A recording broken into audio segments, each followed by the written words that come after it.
Fletcher Tabuto.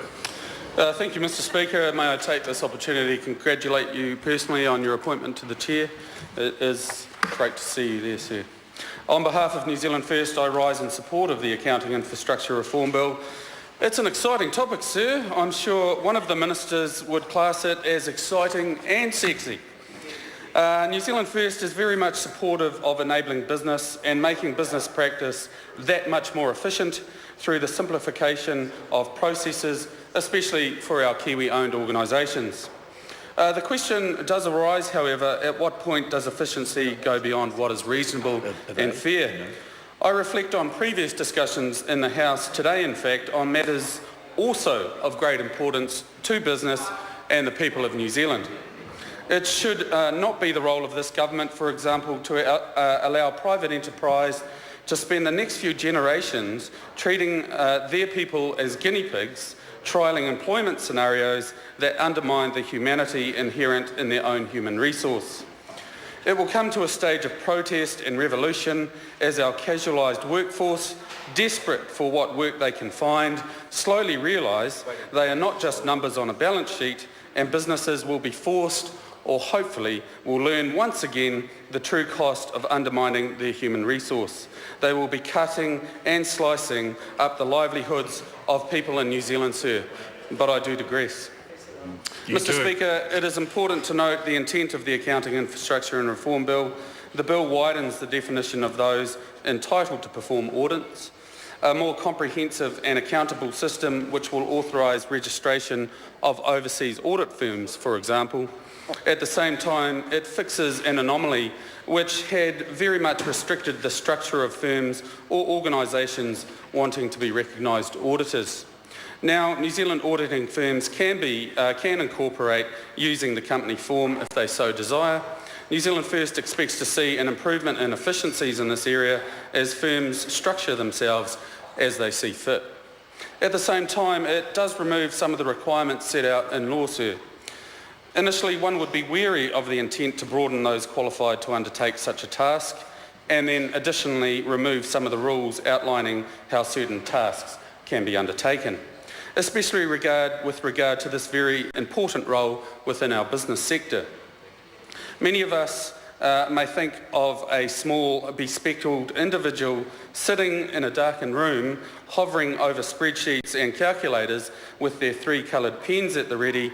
But sir, let them show up in your office, and one will invariably see the quiet power they wield. Woe betide you a bad audit, sir. Mr Speaker, auditing is a tool for accountability. An audit is a thorough examination of a company's financial records and has typically involved a chartered accountant working through them to ensure they are a true and accurate reflection of a company's financial position. An audit provides more financial transparency to shareholders and stakeholders, security that its financial position has been checked by a chartered accountant. New Zealand First is content, however, with the increase in those able to undertake audits, given Section 42E, where, for example, with regard to charities, a charity entity which fails to comply with Section 42C, the charitable entity commits an offence and is liable on conviction to a fine not exceeding $50,000. And further, the bill outlines the newly formed Institute of Accountants' statutory requirements to control and regulate the profession of accountancy practised by members in New Zealand. Sir, we are satisfied there are checks and balances. A name change away from the NZICA Chartered Accountant endorsement to a generic Qualified Statutory Accountant title will allow for religious considerations in what the committee has decided are conflicts with the New Zealand Bill of Rights Act 1990.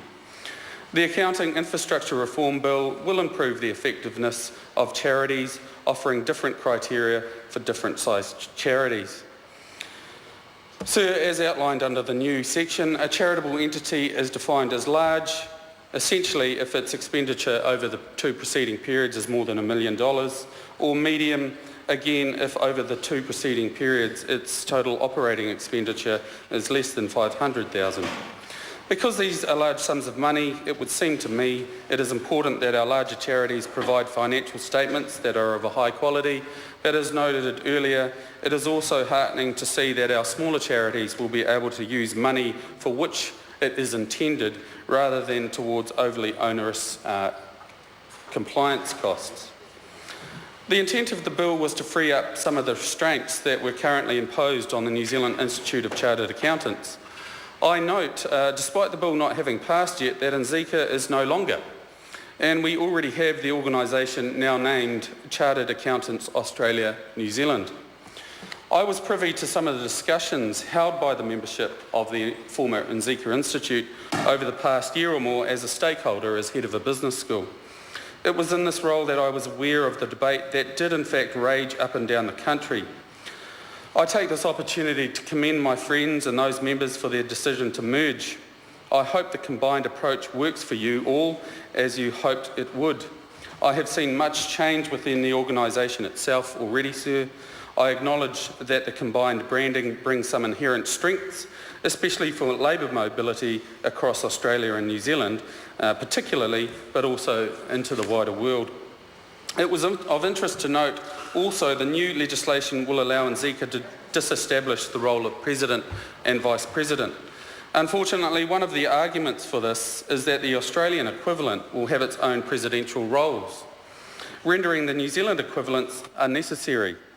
New Zealand First hopes that the New Zealand branch of the amalgamation can maintain its side of the relationship and hold New Zealand's perspectives and interests to the fore.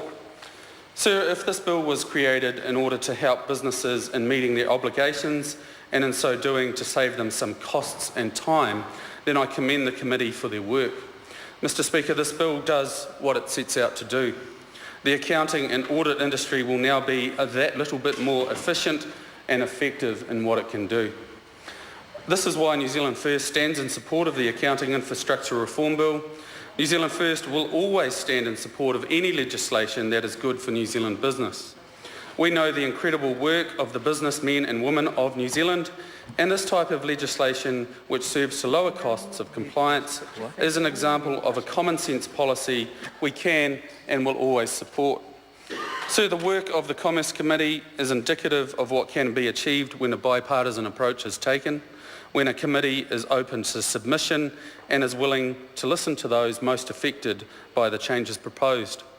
I commend the committee for the amount of work, the level of complexity that had to be worked through together in order to achieve this outcome. Can I suggest, Mr. Speaker, that this committee provides a good working model that should be followed for all other committees for this 51st term. Thank you, Mr. Speaker.